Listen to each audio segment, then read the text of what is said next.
Shalom. Saudara-saudara, hari ini adalah hari di mana hari raya pencurahan Roh Kudus, hari raya Pentakosta. Ada yang menyebut hari raya 7 minggu, karena 7 kali 7 ini adalah 49, hari ke-50-nya itu adalah hari Pentakosta. Dalam bahasa Yunani, penta itu 5, pentakonta atau pentakosta mestinya ya. Itu 50. Jadi kalau kita perhatikan, saudara, hari raya Pentakosta itu adalah hari di mana Roh Kudus dicurahkan. Ada yang berkata bahwa ini adalah hari awal mula gereja Tuhan itu berdiri. Awal di mana Roh Kudus dicurahkan, dari awal jemaat mula-mula di Kisah Para Rasul itu mulai mereka bersekutu. Injil disampaikan, Petrus berdiri 3.000 orang bertobat.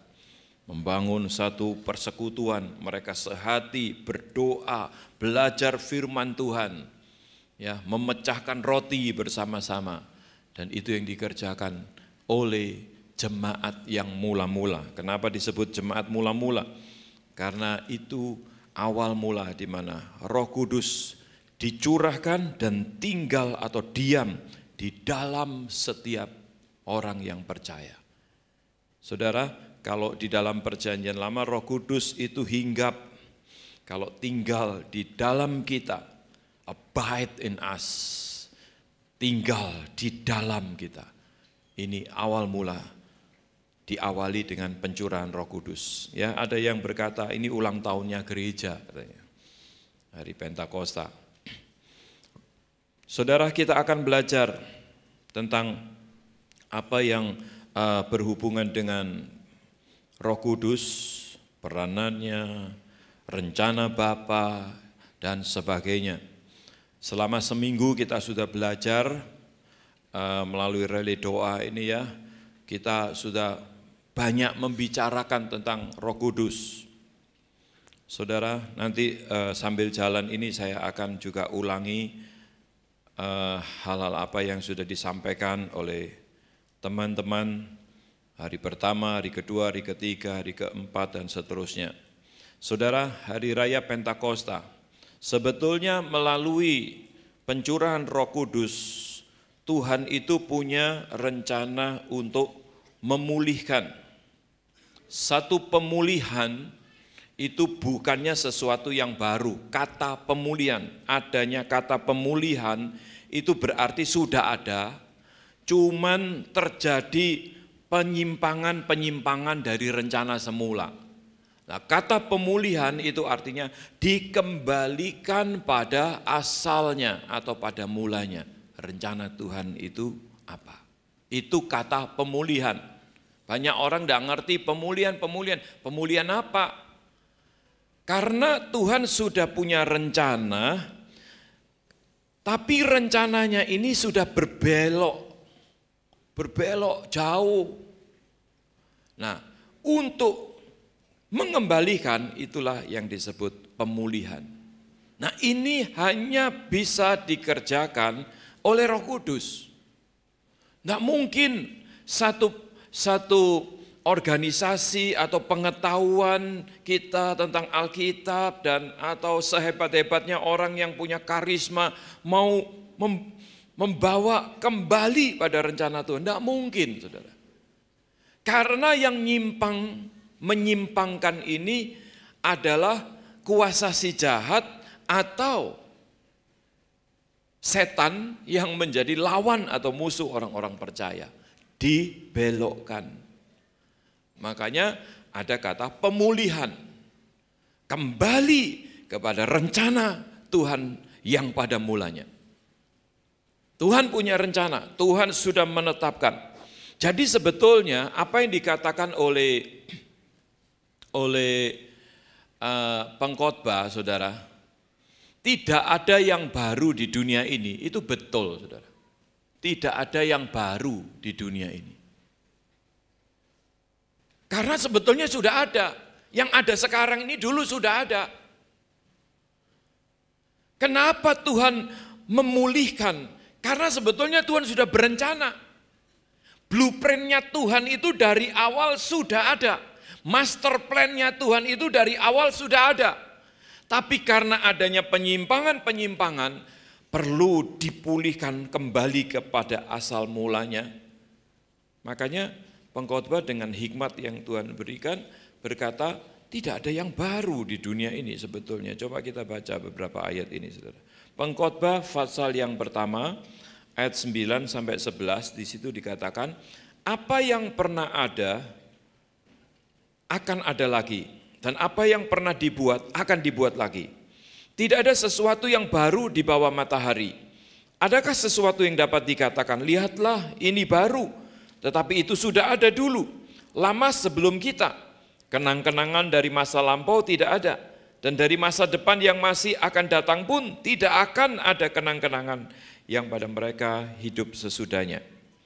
Kemudian ada lagi, saudara, di dalam pasal yang ketiga, ini saya ambil dari terjemahan ILT,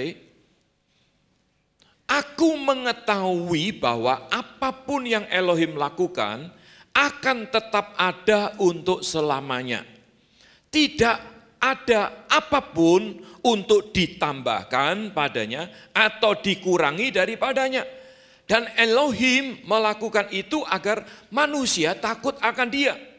Apa yang sudah ada sejak dulu itulah yang ada sekarang. Dan apa yang akan ada itu sudah ada sejak dahulu. Dan Elohim mencari apa yang sudah berlalu. Makanya saudara, kalau kita misalnya ada orang yang, wah saya mendapatkan sesuatu yang baru, ya itu untuk dia. Sebetulnya master plan-nya Tuhan itu sudah ada, saudara. Seperti satu kota, sebelum dibangun di sini, itu kan pembangunannya itu nggak bisa serentak. Tapi master plan, jadi rencana keseluruhan itu sudah ada blueprint-nya. Demikian juga dunia ini, saudara. Tuhan sudah punya master plan-nya, blueprint-nya sudah ada. Hanya karena terjadi penyimpangan-penyimpangan, Tuhan harus kembalikan kepada rencana semula. Itulah sebabnya muncul kata pemulihan. Karena Tuhan mau mengembalikan rencana yang semula. Tidak ada yang baru. Tuhan sudah merancangkan secara keseluruhan. Saudara, makanya tidak ada yang baru. Kenapa Tuhan pertetapkan semua rancangannya itu? Tidak bisa ditambah, tidak bisa dikurangi. Rencana Tuhan sudah fix, sudah komplit, tidak ada yang bisa nambah, tidak ada yang bisa mengurangi. Semua berarti pasti terjadi. Itu rencana Tuhan. Saudara dan saya sebagai orang percaya harus tahu. Jadi nggak perlu kita adanya perdebatan, debat kusir, ribut-ribut, yang satu menyatakan lebih benar dari yang lain, dan nggak perlu, saudara. Yang penting bagaimana Roh Kudus memimpin kita, sebab Dia adalah Roh kebenaran yang akan memimpin kita ke dalam seluruh kebenaran. Kalau hidup kita dipimpin oleh Roh, saya percaya kita akan masuk di dalam master plan-nya Tuhan. Amin. Semua yang tertulis dari awal itu akan digenapi, akan kembali lagi, oh begini dari awal. Jadi akan kembali seperti siklus. Bukan seperti ilmu pengetahuan. Kalau ilmu pengetahuan itu seperti garis lurus. Kalau sudah lama dianggap udah gak berlaku. Karena ada penemuan yang baru. Yang ini udah gak berlaku, ada penemuan yang baru. Itu ilmu pengetahuan, saudara. Tapi kalau firman Tuhan enggak. Alfa dan Omega, tidak berawal, tidak berakhir, itu sifat Tuhan yang juga ada di dalam setiap firman-Nya. Master plan-nya sudah ada, saudara. Tuhan hanya mau mengembalikan, memulihkan dari awal rencananya itu. Itu aja. Makanya terjadi lagi, Oh, dari sana gambarannya sudah ada. Nanti beberapa contoh saya akan berikan kepada saudara-saudara bagaimana dunia ini dirancangkan oleh Tuhan. Hanya semuanya itu akan terjadi menurut waktunya Tuhan. Tidak ada seorang pun yang bisa memaksakan kehendaknya. Ya, di dalam Pengkhotbah pasal 3 ayat 9 sampai 11 itu semua ada waktunya. Dan semua akan indah pada waktunya. Saudara, saya percaya kalau setiap kita terus bertekun mengimani apa yang firman Tuhan katakan, diajarkan oleh firman Tuhan, kemudian kita hidupi di dalam kehidupan kita. Saya yakin semua akan terjadi menurut waktunya Tuhan dan indah pada waktunya. Mungkin saat ini saudara sedang mengalami hal yang buruk, hal yang tidak enak. Percayalah, percayalah. Tuhan akan menjadikan semuanya itu indah pada waktunya. Hanya saja diperlukan ketekunan.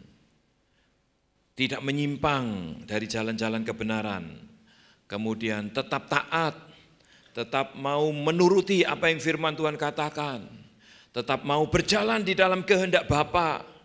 Semua itu bisa, hanya bisa kita kerjakan kalau Roh Kudus ada di dalam kita. Saudara. Kalau enggak mampu kita. Karena Roh Kudus yang memberikan kemampuan itu kepada kita. Nah, ini saya berikan contoh ya, sehubungan dengan Hari Raya Pentakosta. Saudara, di dalam Perjanjian Lama, kalau kita lihat ya, awal mula Pentakosta itu yaitu turunnya Torah di atas Gunung Sinai. Saudara bisa baca nanti di rumah ini. Pada saat Torah diturunkan, Musa berada di puncak Gunung Sinai. Waktu Tuhan datang berfirman, itu ada getaran yang disertai api di puncak Gunung Sinai itu. Itu Perjanjian Lama, Keluaran 19. Kemudian Musa disuruh turun karena bangsa Israel nunggu Musa nggak lamanya, ya akhirnya mereka ngomong sama Harun, mana Musa ini? Mungkin mati di puncak kena api Tuhan. Ayo kita gantikan, cari ilah yang lain. Akhirnya Harun mengumpulkan semua perhiasan-perhiasan, dilebur jadi satu, jadi lembu emas. Tuhan tahu di puncak, suruh turun Musa. Coba lihat itu umatku. Mereka sudah berbuat menyakiti hatiku. Saudara, siklus ini masih terus terjadi sampai hari ini. Banyak orang yang katanya percaya, tapi tindakannya, perbuatannya, semua yang dikerjakan itu menyakiti hati Tuhan. Nah ini siklusnya terus terjadi. Sampai akhirnya Musa turun, 2 loh batu yang Tuhan sendiri nulis itu dibanting saudara. Musa marah, siapa yang berpihak aku ke sini? Yang enggak seberang sana. Lembu emasnya dilebur, suruh minum saudara.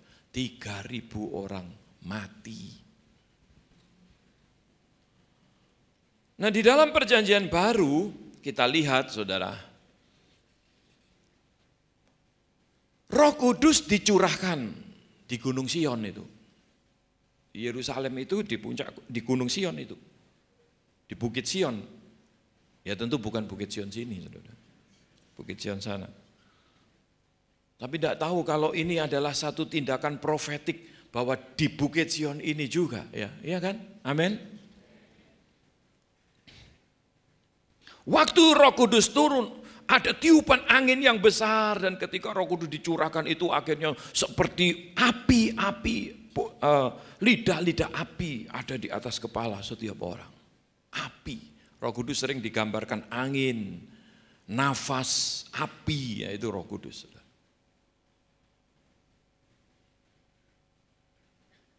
3.000 orang bertobat.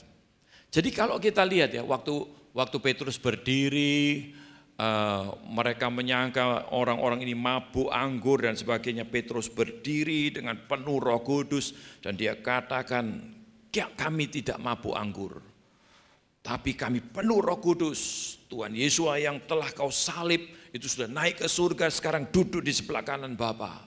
Akhirnya mereka semua bertobat, saudara. Harusnya apa kami? Bertobat dan memberi diri dibaptis. 3.000 orang.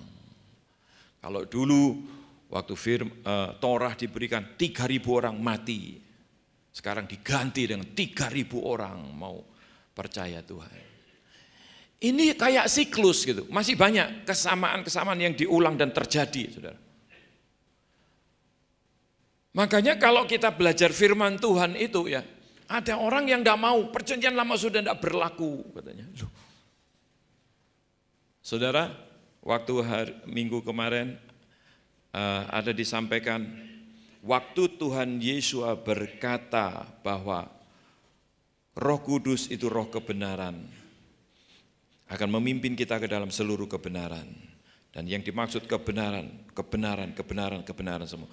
Waktu Tuhan Yesus berucap seperti itu, carilah dahulu kerajaan surga dan kebenarannya. Semua kebenaran. Itu perjanjian baru belum ditulis, saudara. Jadi yang dimaksud kebenaran di situ apa? Banyak orang ngotot, perjanjian lama nggak berlaku lagi, perjanjian baru. Loh, waktu Tuhan Yesus bilang kebenaran. Yang dimaksud kebenaran waktu Tuhan Yesus berkata seperti itu. Perjanjian baru itu belum ditulis. Nanti saya berikan secara cepat waktu-waktu penulisan perjanjian baru. Dan wafatnya Tuhan Yesus di sekitar tahun berapa. Belum ada loh perjanjian baru. Jadi jangan ngotot-ngotot. Bahasa Spanyolnya ketok gobloke. Betul-betul kita harus ngerti, saudara. Rencana Tuhan, master plan-nya Tuhan, blueprint-nya ada. Hanya karena Tuhan, ini dunia sudah banyak menyakiti, menyimpang terjadi dari rencana Tuhan, dari kehendak Bapa. Tuhan perlu memulihkan, makanya Roh Kudus diberikan.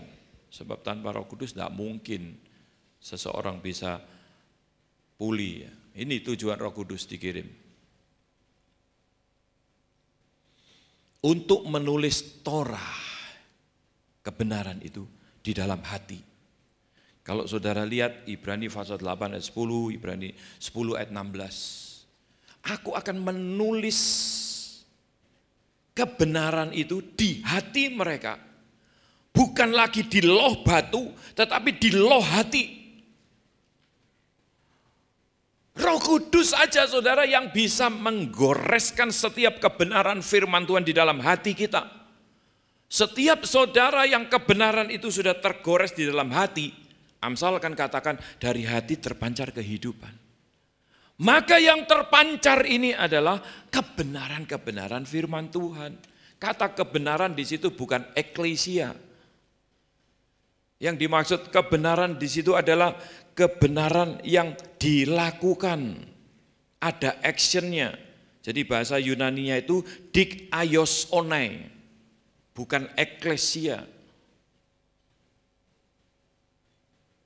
Harus dilakukan kebenaran-kebenaran yang tertoreh, terukir di dalam hati. Itu Roh Kudus yang ngerjakan. Nah ini perlunya Roh Kudus dikirim. Supaya firman Tuhan yang sudah diberikan itu bukan hanya di loh batu, ditulis di loh batu, tetapi ditulis di dalam hati manusia. Hal ini sudah dinubuatkan oleh Nabi Yeremia. Jadi yang kalau saudara baca Ibrani pasal 10 itu sudah dinubuatkan oleh Yeremia. Yeremia 31 ayat 31 sampai 34. Bahwa Tuhan akan kirimkan kuasa kepada manusia untuk menuliskan firman Tuhan, kebenaran itu di hati manusia. Terjadi seperti itu. Roh Kudus memberi kemampuan, inilah yang disebut pelayanan perjanjian baru, yaitu pelayanan Roh Kudus. Saudara dan saya hari-hari ini harusnya itu mengaplikasikan semua apa yang Tuhan Bapa sendiri sudah berikan, yaitu Roh Kudus tinggal di dalam kita.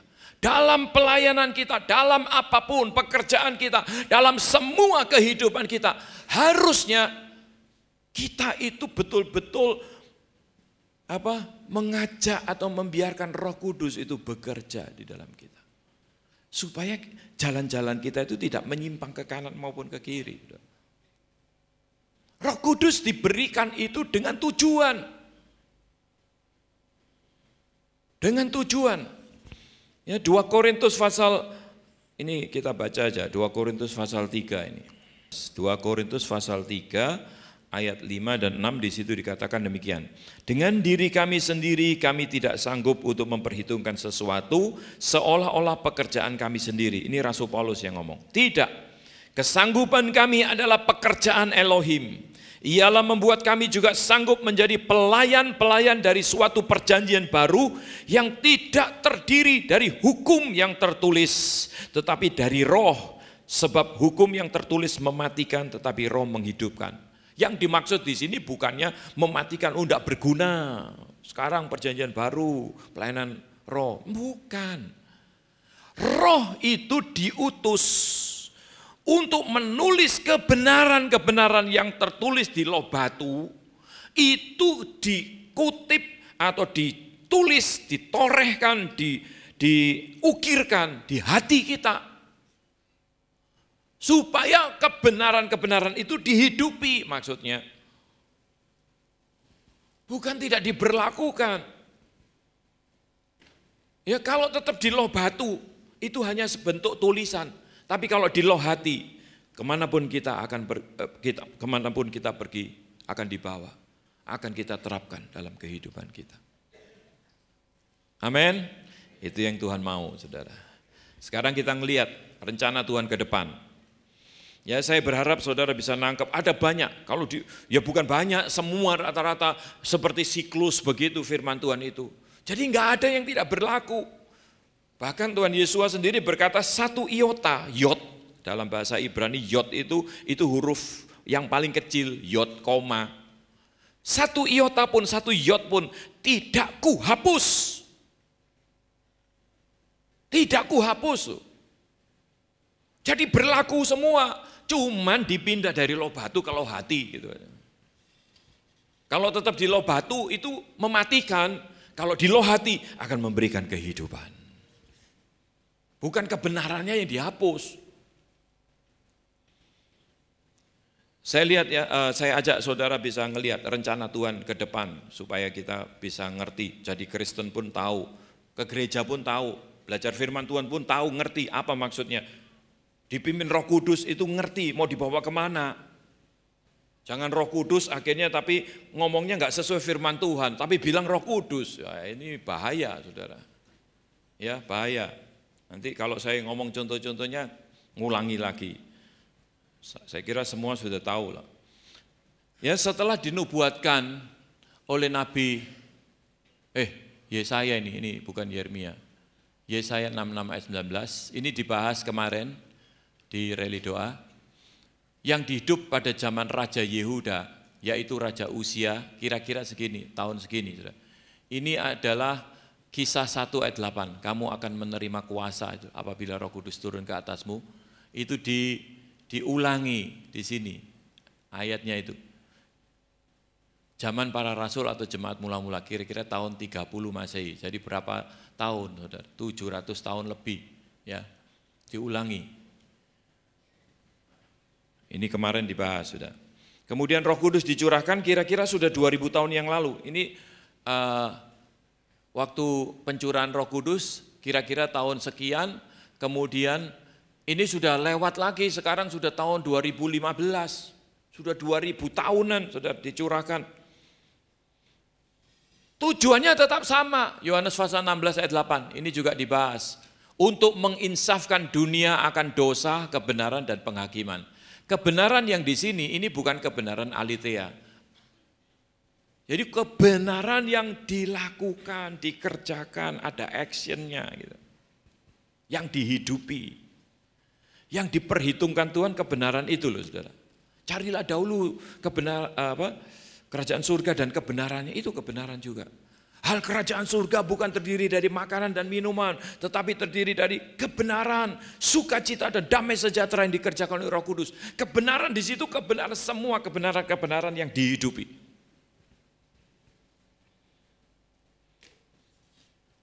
Tetap saudara tugasnya menginsafkan dunia akan dosa, kebenaran dan penghakiman. Jadi kalau kita datang ke gereja, kemudian dibicarakan tentang dosa-dosa apa yang bisa menghancurkan kehidupan kita. Jangan saudara merasa, kok dosa terus diungkit-ungkit. Loh memang ini kok tugasnya Roh Kudus. Menginsafkan dunia akan dosa, memberitakan kebenaran, kebenaran yang dihidupi, dan penghakiman. Pada saat kita membicarakan tentang akibat dosa, ada penghakiman dan sebagainya. Jangan saudara berkata, nang gereja mau nih dihibur, tapi ini ditakut-takuti. Lu ndak nakut-nakuti saudara. Ini loh beritanya, ini Roh Kudus. Sampai hari ini tetap sama. Yohanes pasal 16 ayat 8. Itu sudah dibahas minggu kemarin. Selama seminggu kemarin. Ya. Dengan adanya Roh Kudus yang punya misi seperti ini, apakah dunia tambah jahat atau tambah baik? Tambah jahat dunia. Ini sudah dinubuatkan, Wahyu pasal 22 ayat 11, yang jahat tambah jahat, yang baik tambah baik. Nah kalau kita bandingkan 1 Yohanes pasal 2 ayat 15-17, itu yang ngomong dunia ini, ya jangan ikutilah dunia ini. Dunia ini dengan segala isinya sedang berjalan menuju kepada maut. Jangan ikuti saudara arus dunia, sedang berjalan menuju maut. Tapi banyak orang Kristen juga senang ikut-ikut arus dunia. Padahal dibahas kemarin hari Jumat ya Pak Sun, jangan campur aduk, harus ada pemisahan. Itu firman Tuhan, semua dipisahkan, harus dipisahkan. Kalau bahasa sini itu disortir. Ya seperti itu. Orang percaya dan orang tidak percaya, orang beribadah kepada Tuhan dengan yang tidak beribadah. Tapi kalau Roh Kudus nyortirnya yang muda, saudara. Akan ada pemisahan, akan ada perbedaan. Dan itulah panggilan gereja. Kata eklesia itu artinya yang dipanggil keluar. Keluar dari mana? Dari dunia. Oh mati semua di planet gitu. Enggak, maksudnya itu ada pemisahan antara hal-hal yang duniawi, tradisi-tradisi dunia dan semua perkara-perkara dunia ini. Gereja Tuhan harus memenuhi panggilannya. Eklesia artinya yang dipanggil keluar, dipisahkan. Jangan malah dunia dibawa masuk ke gereja. Mulai dari cara berpakaian, mulai dari cara hidup, mulai dari semua perilaku kita. Jangan seperti dunia. Sehingga nggak bisa dibedakan lagi. Nah itu dunia masuk di gereja. Semua yang berhubungan dengan mengakibatkan dosa loh ya. Saudara. Dunia tambah jahat, nggak tambah baik loh. Banyak orang menyakiti hati Tuhan. Nah makanya Roh Kudus dicurahkan, saudara. Perkiraan kurun waktu, ini saya beri gambaran saja. Saya lihat di sini dari perkiraan kurun waktu penulisan Perjanjian Baru yang diberikan dalam NIV Study Bible. Kira-kira Markus itu ditulis sekitar tahun 50-60 Masehi. Matius sekitar 50-70 Masehi. Lukas sekitar tahun 59, ada yang memperkirakan juga tahun 70-80 Masehi. Yohanes, ya kitab Yohanes, Injil Yohanes sekitar tahun 85 sampai 100 Masehi, atau ada yang memperkirakan tahun 50. Tapi semuanya di atas tahun 30. Perkiraan Tuhan Yesus wafat itu sekitar tahun 30-an. Semua di atas tahun 30. Berarti pada saat Tuhan Yesus berkata, kebenaran, kebenaran, perjanjian baru belum ada. Injil belum ada. Lah sekarang Injil belum ada, Tuhan Yesus bilang kebenaran ditafsirkan perjanjian baru, perjanjian lama gak pakai. Loh terus perjanjian baru belum ada, kebenaran ini dimaksud Tuhan Yesus itu padahal ya semua yang ada. Taurat, kitab para nabi dan sebagainya. Kemudian bagaimana dengan pemulihan gereja sekarang? Kita ngelihat sekarang aja, kalau diurut sejarah gereja itu panjang. Saudara. Dengan perjalanannya setelah Injil ditulis, itu pun ada konsili-konsili, kira-kira tahun 200, tahun 300, tahun 400. Katanya gereja mencapai puncak kejayaan. Zaman Konstantin. Tapi sebetulnya saudara, penyimpangannya tambah parah. Karena apa? Akarnya justru diganti. Hari Paskah mestinya Passover lewat Pesah. Itu artinya lewat diganti Easter dari dewa kesuburan yang namanya Aster. Makanya muncul telur, muncul kelinci. Apa kaitannya gitu loh? Akarnya diganti. Hari Natal kelahiran Tuhan Yesua. Tuhan Yesuanya kalah top sama Sinterklasnya. Sinterklasnya lebih top. Apa hubungannya? Aduh amit-amit jabang bayi. Orang Kristen kok maunya dibohong-bohongi sampai kayak gitu itu.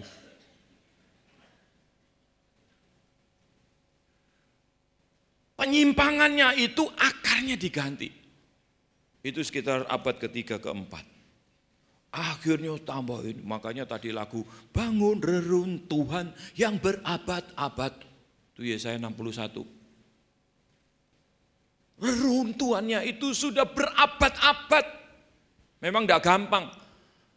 Karena itu kita perlu Roh Kudus. Sudah runtuh sebetulnya. Berabad-abad lagi. Nah, sekarang untuk pemulihan gereja, belajar dari awal gereja berdiri. Di mana Roh Kudus dicurahkan. Di hari Pentakosta 2000 tahun yang lalu kira-kira. Nah kita melihat saudara cara hidup jemaat gimana saat itu. Bersekutu, mereka sehati, belajar firman Tuhan. Mereka berdoa di dalam roh sampai berdoa itu ruangan bergetar. Dalam kelompok-kelompok kecil. Ya saudara-saudara yang belum ikut supersel, coba mulai ikut, cari di wilayah saudara. Kalau saudara kurang sreg di wilayah saudara, di luar wilayah saudara pun tidak ada masalah. Di mana saudara bisa sehati, sreg dan sebagainya, silakan supaya kita bertumbuh bersama.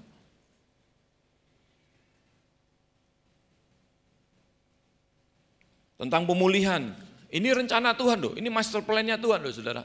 Dimulai pemulihan Roh Kudus dicurahkan, ya Yoel pasal 2 itu kan di akhir zaman nanti, pada hari-hari terakhir, Roh akan dicurahkan. Anak-anak bernubuat, dapat penglihatan, mimpi dan sebagainya. Itu digenapi, dikutip Yoel ini dikutip di dalam Kisah Para Rasul oleh Rasul Petrus. Pemulihan Pondok Daud, Amos pasal 9 ayat 11. Ini dulu pemulihan Pondok Daud terkenal dengan pemulihan pujian penyembahan. Padahal sebetulnya Pondok Daud yang dimaksud pondok di situ tabernakel. Tabernakel itu suko, kandang. Tabernakel itu gambaran dari gereja sebetulnya. Pemulihan gereja, pemulihan Pondok Daud. Ini karena siklus ya. Pemulihan pengajaran.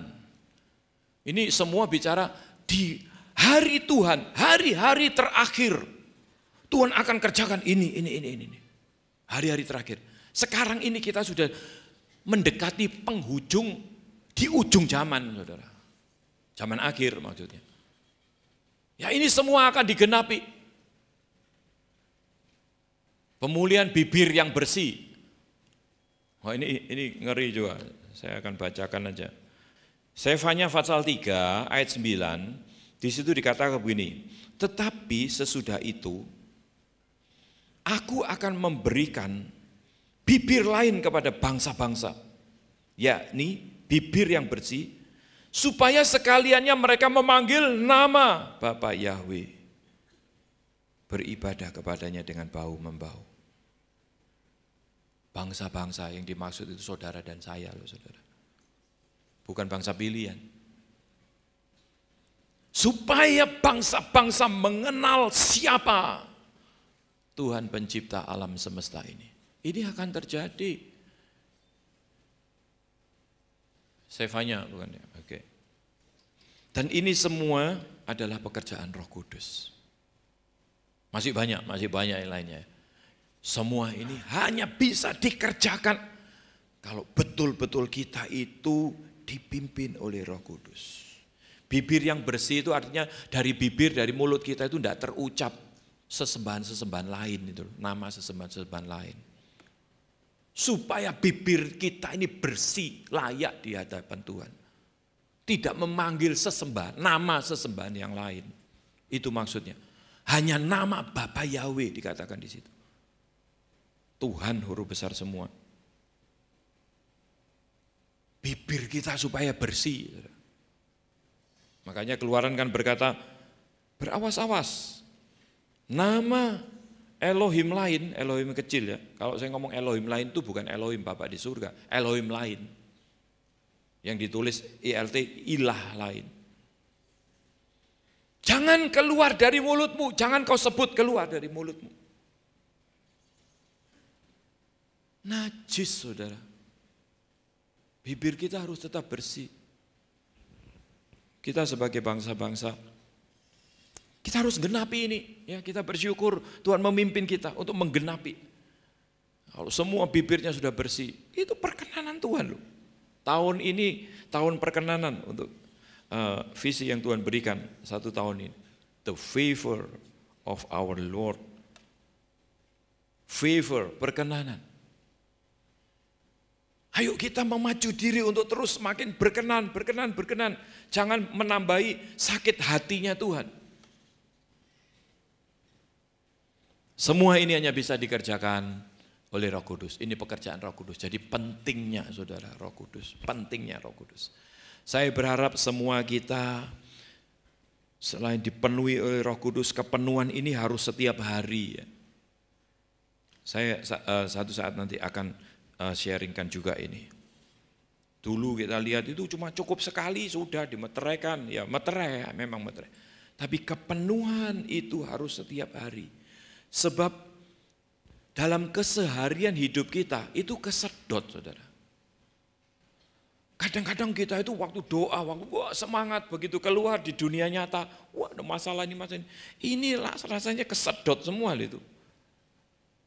Oleh sebab itu ada gambaran 5 anak darah yang bodoh dan 5 anak darah yang bijaksana.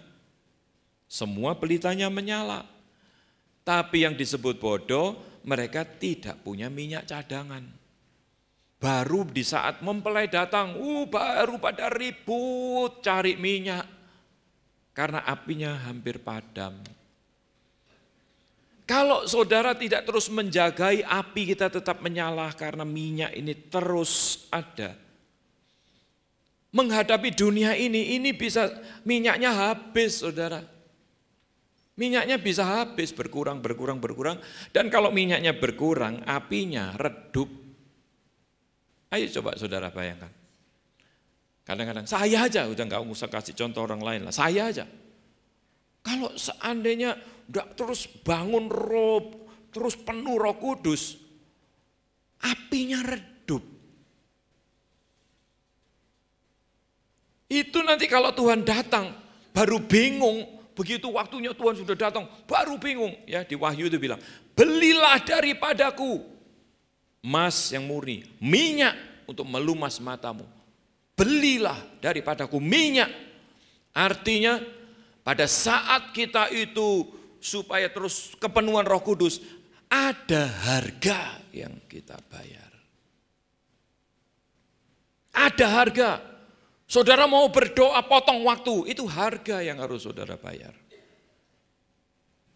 Datang ibadah potong waktu, harga yang dibayar. Rally doa kemarin hari raya Pentakosta di mana Roh Kudus dicurahkan, yang belum penuh Roh Kudus kita doakan, kita wah terus. Itu ada harga yang dibayar. Kita membeli untuk supaya punya persediaan minyak. Jangan sampai nanti saudara kalau sudah tanda-tanda terjadi. Kemarin waktu ada hoax juga itu ya dari broadcastan. Bait suci sudah dibangun 3 hari. Waktu itu pemilihan di Yerusalem, pemilu. Terus ada yang kirim broadcast, bait suci juga dibangun 3 hari. Ada yang tahu, berarti ini tandanya Tuhan sudah mau datang. Bahkan ada yang telepon, sapa-sapa saudaranya di Singapura, di Malang, di mana-mana diteleponi. Maafkan saya ya kalau ada salah-salah pemberesan. Saudara, jangan sampai, tadi pasti ada itu nanti. Kalau sudah tanda-tanda sudah jelas, orang baru cari, orang baru mau beli. Bayangkan, ini siklus lagi. Gambaran 5 anak darah yang bodoh, itu pasti akan terjadi nanti. Kalau orang baru pada bingung nanti sudah ketahuan tanda-tanda sudah jelas.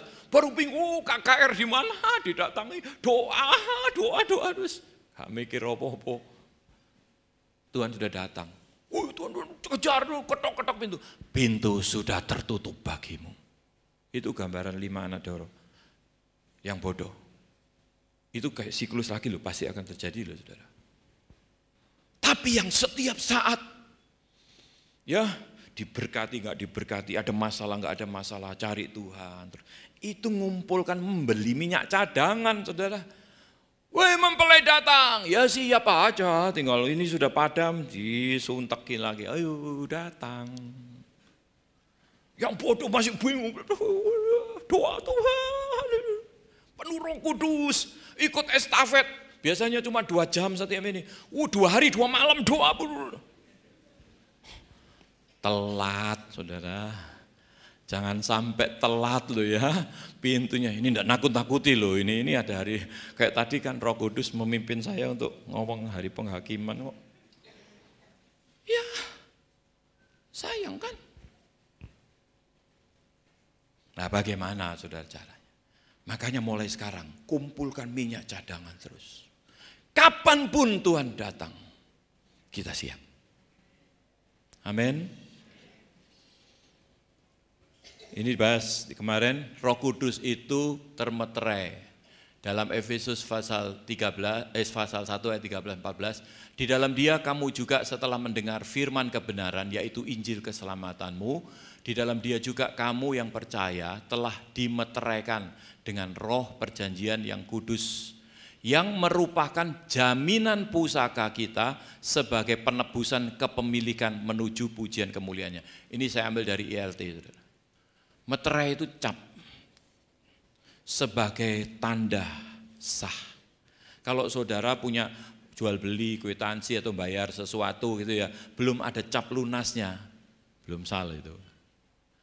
Minta cap lunas, berarti sudah lunas. Wah enggak mungkin, ini enggak ada catatannya. Ini loh capnya lunas. Oh iya, berarti dia yang keliru. Roh Kudus itu sebagai tanda meterai sampai nanti penebusan itu genap dialami. Makanya perlunya Roh Kudus, minyak cadangan. Hari-hari ini saudara ada gempa, enggak ada gempa, ada tsunami, enggak ada tsunami, ada apa tanda-tanda zaman yang lain. Saudara cari Tuhan itu, saudara ngumpulkan minyak cadangan. Makanya setiap kita, saudara, ya enggak ada masalah, diberkati atau belum diberkati, doanya sudah dijawab atau belum dijawab, tetap lakukan itu untuk berdoa, dipimpin di dalam roh, ya dipimpin oleh roh, kemudian belajar firman Tuhan, rajin bertekun dalam ibadah seperti jemaat mula-mula gitu. Itu kita ngumpulkan minyak cadangan, enggak rugi. Kan banyak orang kalau misalnya ada masalah baru cari Tuhan. Tidak ada masalah, lancar-lancar baik. Kalau ada masalah, haleluya, haleluya. Tidak ada masalah, halelupa.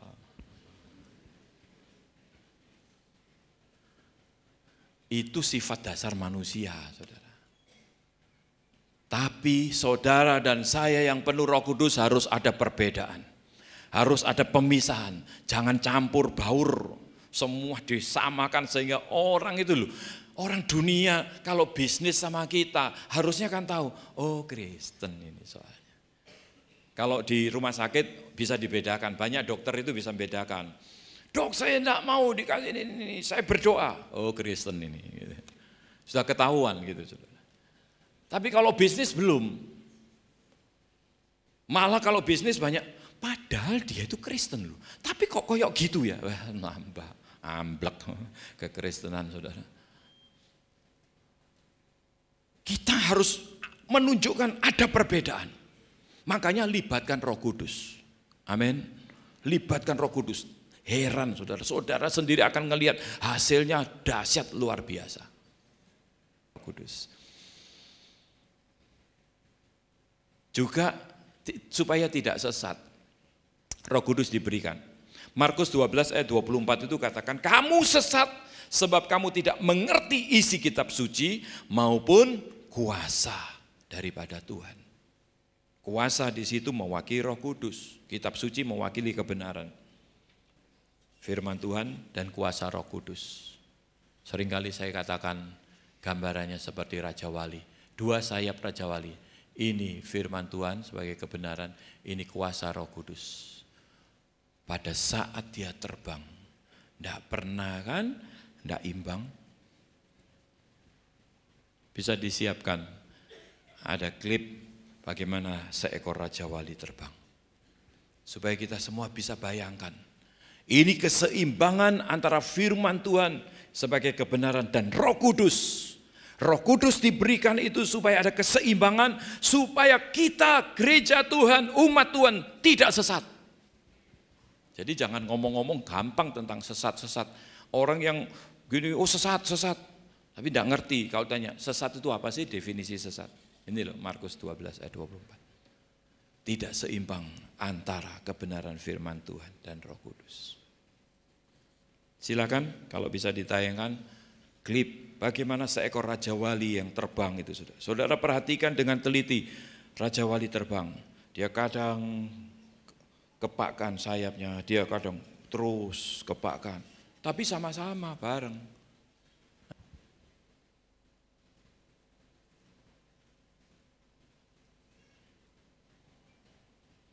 Kalau diem ya diem dua-dua. Ini dua sayapnya.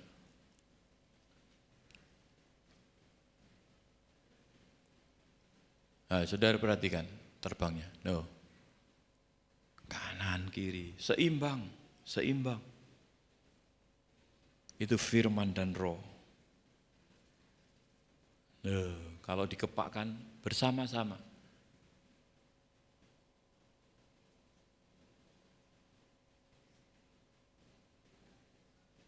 Lihat kanan kirinya. Sama. Oke, terima kasih. Saudara dan saya dipanggil sebagai orang Kristen Raja Wali. Artinya firman dan Roh Kudus ini harus berjalan seimbang. Hari Raya Pentakosta itu merayakan di mana Roh Kudus dicurahkan. Ini sudah dicurahkan 2000 tahun yang lalu kan. Tinggal kita terapkan dalam kehidupan kita. Ayo kita kepakkan. Belajar firman Tuhan, penuh Roh Kudus, terus terbang tinggi, naik ke tempat-tempat yang burung lain tidak bisa mencapai. Mari kita sama-sama tunduk kepala, kita berdoa.